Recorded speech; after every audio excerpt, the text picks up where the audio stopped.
오늘은 성령 강림절입니다. 예수님이 우리의 죄, 온 인류의 죄를 담당하시기 위하여 이 땅에 오셔서 십자가에 못 박혀 죽으시고 3일 만에 다시 부활하셔서 40일 동안 땅에 계셨어요.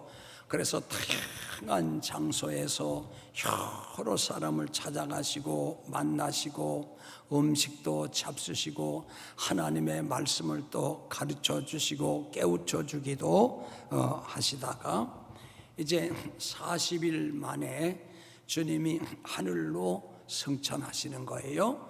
주님이 이제 하늘나라로 가시기 직전에 제자들에게 당부하셨습니다. 너희는 예루살렘을 떠나지 말고 내게 들은 바 아버지 약속하신 성령을 기다리라. 너희는 몇 날이 못되어 성령의 은혜를 받으리라. 그러면서 성령이 너희 가운데 오시면 너희가 권능을 받고 그 권능으로 예루살렘, 유대, 사마리아 땅끝까지 쭉 뻗어가는 그런 능력을 받게 되리라고 말씀을 하시고 주님이 승천하셨어요. 이 약속을 붙들고 예수님의 12 제자와 120명의 성도들이 마가 요한 다락방에서 기도의 제목이 하나예요. 그 성령 충만케 하여 주옵소서. 성령의 은혜를 덧입혀 주옵소서. 주님을 통하여 약속하신 그 성령의 은혜를 알게 하여 주옵소서.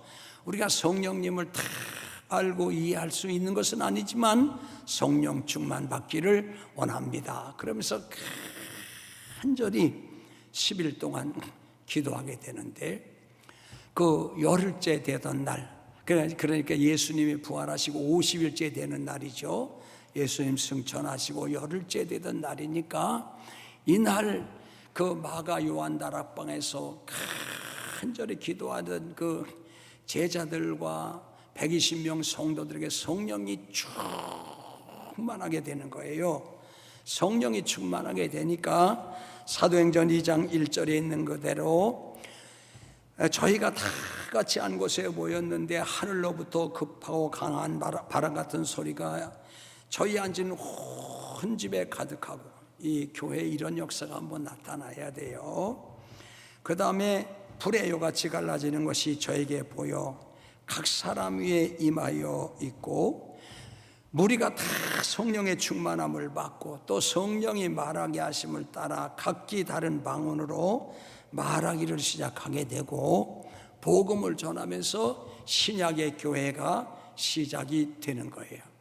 그래서 이 성령 강림절은 교회의 생일이고, 교회의 생일인 이 성령 강림절을 성경에 보면 77절이라고도 하고, 예수님 부활하신 후에 그 7주가 지난 다음 날 리다 그래서 77절이라고도 하고, 그 다음 날 50일째 되는 날 성령님이 오셨다 그래서 오순절이라고도 불리우고, 또 구약 성경에 보면 맥추절도 이 오순절 77절 성령 강림절에 이스라엘 백성이 맥추절기를 지켰는데, 우리는 왜 7월 첫 주에 맥추절을 지키는가 하면 옛날 그 농경 사회에서는 하나님의 앞에 감사하려고 해도 가진 게 없어요. 그래서 밀과 보리 다 추수를 맞춰놓고 하나님 앞에 7월 첫 주에 우리 한국교회가 이제 절기를 지켜서, 맥추절기를 지켜서 우리 그렇게 7월 첫 주에 하고 있지만, 맥추절, 오순절, 성령 강림절, 오순절 다 같은 절기인데 이게 교회의 생일이다 이거예요. 그러니까 오늘 어떻게 보면 교회가 아주 성령 충만하고 은혜가 충만하고 심령이 뜨거워지고 그 성령의 능력을 통해서 가지가지 기적도 나타나고 그런 절기가 성령 강림절인 줄 믿습니다. 성령께서 이 땅에 오셔서 교회가 시작되었기 때문에 우리 성도님들은 늘 성령님의 은혜를 사모하고 평생 성령의 은혜를 주옵소서. 주여 성령의 은혜를 오늘도 나리워 주옵소서. 그렇게 은혜를 사모하면서 그 인도를 따라가야 하는 것입니다. 성령님이 이 땅에 오셔서 하시는 그 일들 가운데 몇 가지를 생각한다면, 첫째로 한번 따라 하실까요? 거듭나게 하시고 새 생명을 주신다. 요한복음 3장 5절에 보면 사람이 물과 성령으로 거듭나지 아니하면 하나님 나라에 들어갈 수 없느니라고 하였습니다. 여러분, 우리가 예수님이 내 구주로 믿어지는 것은 합리적으로 이해돼서 믿어지는 게 아니에요. 어떤 논리적으로 수용할 만해서 믿어지는 것이 아니에요. 어떤 이성주의적으로도 그렇게 무슨 이해하고 받아들이면서 믿어지는 것이 아니라, 성령님이 오시면 예수님이 날 위해 죽으시고 부활하시는 것이 그냥 믿어지는 거예요. 믿어지는 거예요. 이것이 성령의 은혜인 줄 믿습니다. 그러므로 여러분이 예수님이 내 구주로 믿어집니까? 그래서 아멘입니다. 그럼 다 성령님이 오신 거예요. 믿어지고 나면 하나하나 깨달았죠. 믿어지고 나면, 따라하세요. 예수님이 내 구주로 믿어지는 것 성령의 은혜로 감사드립니다. 이거 성령의 은혜로 되어지는 거예요. 이게 그냥 믿어지는 거예요. 할렐루야. 그 다음에 성령님이 우리 이 땅에 오셔서 하시는 일이 뭐냐면, 예수님을 구주로 영접하여 하나님의 자녀된 사람들을 진리 가운데로 인도하시는 거예요. 진리 가운데로. 요한복음 16장 13절에 보면 진리의 성령이 오시면 너희를 모든 진리 가운데로 인도하리라. 진리 가운데로 인도하신다. 진리가 무엇이냐? 진리란 하나님의 말씀이죠. 또 진리란 하나님의 뜻이죠. 또 진리란 하나님의 계획이죠. 또 진리란 우리 성도들이 복되게 살아갈 수 있는 삶의 원리이고, 이 진리는 변하지 않는다라고 하는 것이에요. 그래서 성령님이 오셔서 우리 성도들의 삶을 인도하시면 복된 길, 잘됨의 길, 형통의 길, 지혜의 길, 이렇게 순탄의 길, 합력해서 선을 이루어가는 그런 길로 성령님이 인도하시는 거예요. 성령 이 강림절에 진리의 성령님이 오셔서 여러분의 걸음걸음을 그렇게 인도해 주시기를 주 예수님 이름으로 축원합니다. 성령께서 오셔서 하시는 세 번째 일은 무엇이냐 하면, 한번 같이 해주실까요? 가지가지 능력을 주신다. 오늘 사도행전 1장 8절에 있잖아요. 오직 성령이 너에게 임하시면 너희가 권능을 받고, 가지가지 능력을 주시는데, 이 능력을 고린도전서 12장에서는 은사 그렇게 표현해요. 은사인데, 성경에 보니까 성령님이 오셔서 우리에게 주신 능력은 지혜의 능력이라고 그랬어요. 지식이 새로워지는 능력이라고 그랬어요.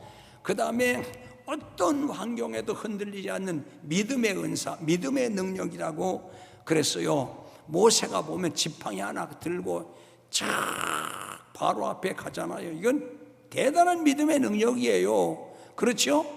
그리고 이스라엘 백성들이 아무것도 가지지 아니하고 그 광야에 모든 것 다 정리하고 가나안 복지를 향하여 가잖아요. 그 모든 믿음을 가지고 떠나는 거예요. 갈바를, 아브라함도 보면 갈바를 알지 못하고 나가는 거, 그건 믿음이란 말이에요. 이거는 능력 있는 믿음. 때로는 병 고치는 믿음, 병 고치는 역사가, 은사가 임하기도 하고, 또 때로는 장차 되어질 일들이 이렇게 비전으로 보이게, 그걸 예언의 은사 그러는데, 그런 일들이 있어요. 이렇게 나도 우리 자녀들을 축복하고 우리 성도들 자녀들 축복하다 보면 뭐라고 설명은 못하겠는데, 이 아이는 이렇게 되리라, 그런 게 다 오는 거예요. 야곱이 12아들을 축복할 때 다 다른 내용으로 축복하잖아요. 그렇죠? 앞으로 되어질 일을. 그리고 그대로 되잖아요. 예언의 은사, 이게 능력이에요. 그 다음에 성령님이 계시면 영들 분별하는 은사가, 이건 그냥 아니야, 그렇게 된다니까, 그냥. 아멘. 여러분, 성령의 은혜가 함께 하시는 줄 믿으시기 바랍니다. 때로는 방언도 하게 되고, 방언하는 내용이 무엇인 줄 알게 돼서 통변도 하게 되고, 이 여러분 성령의 능력은 하나님의 일을 할 때 거룩한 도구와도 같습니다. 거룩한 도구와 같아요. 어느 때는 보면 이렇게 한약 봉지 같은 거, 무슨 칙칙 같은 거 주워서 이렇게 뜯으려면 안 뜯어질 때가 있더라고. 이게 한데, 그런데 여러분 작은 칼, 카타칼 같은 거 있어서 싹 떼고 하면 금방 뜯어지더라고. 가위로 살짝 이래갖고 해도 그 도구가 그래 좋은 거예요. 은사는 성령의 능력, 성령의 은사는 거룩한 도구와 같아요. 주의 일을 할 때 대단한 능력이 있는 거예요. 도구가 그런 거예요, 여러분. 김치찌개, 여러분 된장찌개 만들 때 그 감자, 양파 우리가 깔 수는 있지만 그걸 어떻게 먹기 좋게, 이거 참 손으로 어려운 거예요. 어려운 거예요. 근데 칼이라고 하는 도구가 있으면 우리 원하는 만큼 탁 자르고 반 넣고 척척척척 해서 탁 넣고, 도구가 있으면 되는 거예요. 그렇게 우리 맨손으로 여러분 땅을 파봐요. 하루 종일 파도 손에서 피만 나지 땅을 얼마나 못 팔 수 있나요? 포크레인님이 오셨어. 포크레인이셔. 톡 그러면 뭐 엄청나잖아요. 그 능력이. 그 도구가 그래 좋은 거예요. 도구가 좋은 거예요. 그 성령이 우리에게 오시면 능력을 주시는데 그 능력을 성경의 은사라고 그래요. 은사인데 은사는 도구와 같다 이게. 도구와 같다 이게. 제가 말씀을 전할 때 성령님이 오셔서 말씀 전할 은사를 주시고 여러분에게 감동 주시고 맞아 그래 되고, 우리가 가슴이 뜨거워지게도 하시고, 이 은사가 성령님이 하시는 일이죠. 여러분 이 성령의 계절에 성령의 은사로 은혜의 그 능력으로 충만하게 되시기를 예수님의 이름으로 축원합니다. 사람이 세상을 살아가면서 가장 어려운 것이 자신의 성품을 바꾸는 거예요. 그런데 성령님이 오시면 나는 나를 못 바꿔, 내 능력으로 안 돼. 그런데 성품도 바꿔주시오. 갈라디아 5장 22절로 23절에 보면 오직 성령의 열매는, 성령님이 오시면 성품이 바뀌어 사랑과 희락과 화평과 오래 참음과 자비와 양선과 충성과 온유 절제, 이런 것을 금지할 길이 없느니라. 그러니까 사랑이 물밀듯 희락의 은혜가 강같이 화평의 은혜가 생수처럼, 그리고 잘 참고 인내하는 그런 능력, 그 다음에 자비로운 마음, 또 선한 마음, 충성, 온유, 절제, 이 같은 것을 금지할 수 없다 그랬어요. 나는 할 수 없는 거야. 여러분 이런 은혜도 여러분 모두가 한번 경험하게 되시기를 예수님 이름으로 축원합니다. 한 걸음 돌아가서 성령님이 하시는 일은 한번 같이 하실까요? 다툼이 끝나고 하나 되게 하신다. 성령님은 하나 되게 하셔요. 에베소 4장 1절로 4절에 보면 몸이 하나이듯 주도 하나이고 믿음도 하나이고 세례도 하나이니 성령이 하나 되게 하신 것을 너희는 힘써 지켜라. 성령님의 역사는 언제나 하나 되게 하는 거예요. 그런데 어두움의 역사, 사탄의 역사는 늘 갈라지게 하는 거예요. 그 좋은 에덴 동산에서 사는 아담과 하나님 사이를 갈라놓고 사탄이 오니까, 그 다음에 아담과 하와의 사이도 갈라놓고, 그 다음에 아벨과 가인의 사이, 그 형제 사이도 갈라놓고, 에서와 야곱의 사이도 사탄은 그걸 갈라놓고 전부 갈라놓는 거예요, 사탄은요. 그런데 성령님은 하나 되게 하시는, 믿으시기 바랍니다. 성령이 오시면 그래 가정도 화목한 거예요. 하나 되는 거예요. 여러분 남전도에도 하나 되는 거예요. 당회도 하나 되는 거예요. 교회도 하나 되는 거예요. 그래서 성령님은 하나 되게 하려고 할 것도 없다. 이미 하나인데 이미 하나 된 걸 너희가 깨지나 마라, 그런 얘기예요. 성령님이 오시면 하나 돼. 사도행전 2장에 보니까 12제자 120명의 성도, 그 다음에 모인 그 무리들이 다 성령이 그 가운데 임하니까 저희가 다 성령의 충만함 받고 거기 모인 사람들이 세계 다 한 사람들이 다 모였던, 그래도 유무상통했다 그러잖아요. 제 것을 제 것이라 하는 사람이 없고, 그 무슨 법이 없고 무슨 어떤 규칙이 없는데도 하나 문제가 생기지 않았대. 성령님이 하나 되게 하시는 거죠. 여러분, 성령님의 은혜로 하나 되는 역사, 그런 주인공 되시기를 예수님 이름으로 축원합니다. 세상에서 가장 위험한 일들 몇 가지가 있을 것인데, 그것은 무디어진 칼, 그 다음에 그릇된 잘못된 상식, 불확실한 지식, 그 다음에 보면 의의를 표방한 거짓, 그 다음에 무디어진 마음. 이 말씀을 들으면 여러분 저릿저릿해야 돼. 아무렇지도 않은 거야. 기도합시다. 그래도 아무렇지도 않고 예배에 정성을 드려야죠. 아무렇지도 않아. 이 무디어진 마음 위험한 거예요. 그런데 여러분, 더 위험한 것이 성령 충만하지 않은 사람이 주의 일을 하는 것, 또 성령 충만하지 못했는데 이 험한 세상을 살아간다고 하는 것이 믿음의 사람들에게는 참 위험한 일 중에 하나일 것이다, 그런 생각을 하는 거죠.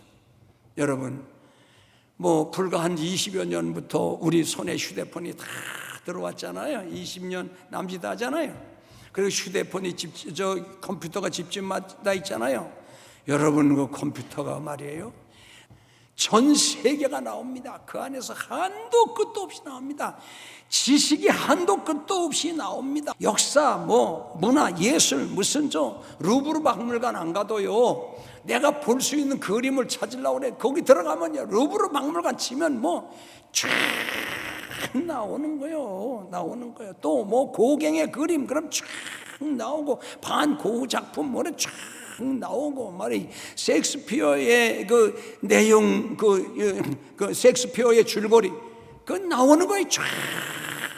여러분, 우리가 예수님의 이름으로 기도하고 성령의 은혜로 로그인해서 하나님의 세계가 열리면요, 하나님의 세계가 열리면 한번 같이 해주시죠. 이런 사람은 세상이 감당치 못하는도다. 그래 되는 거예요. 그래서 소년 사무엘의 성령의 은혜가 임하니까 그 소년이 지도자가 됐는데도 담에서부터 부엘세바까지 그 사무엘 앞에 다 나라가 순종했다는 거예요. 이게 하나님의 은혜이지. 성령이 오시면 그런 역사가 나타나. 다윗이 그날 이후로 하나님의 신에 감동되니라. 여러분, 이게 벌써 성령 충만하니까 열리는 거예요. 지혜 열리고, 지도력도, 견인력도, 관리 능력도, 사회 적응 능력도, 골리앗도 해내고, 블레셋도 물리치고, 사울에게서 또 벗어나고 승리하고, 그리고 보복하지 않고 그 자손들을 잘 보살피고, 이런 그런 넓은 가슴이 생기는 거예요. 성령께서 오시면 이 신비로운 역사가 일어나는 거예요. 그러니까 우리가 여러분 주로 기도하는 거 보면 건강, 사업, 돈, 자녀, 그런데 성령 충만 받기 위해서 기도해야 돼요. 따라하세요. 주여, 성령 충만 주옵소서. 사람은 계절에 따른 음식을 먹고, 요즘은 풋고추도 따서 먹고 상추 그런 거 먹는 거 아니에요? 계절에 따른 음식을 먹고, 또 계절에 따른 옷을 입듯이 이 성령 강림절, 성령의 계절에는 성령 충만 받기 위해서 기도하고, 성령 충만 받기 위해서 노력하고, 성령께서 오시면 길이 형통하게 되는 줄 믿습니다. 할렐루야. 따라하세요. 주여, 성령의 은혜를 주옵소서. 이 계절에 성령 충만 위해서 기도하고, 성령 충만 받고, 이 험악한 세상 승리하며 사시기를 예수님 이름으로 축원합니다.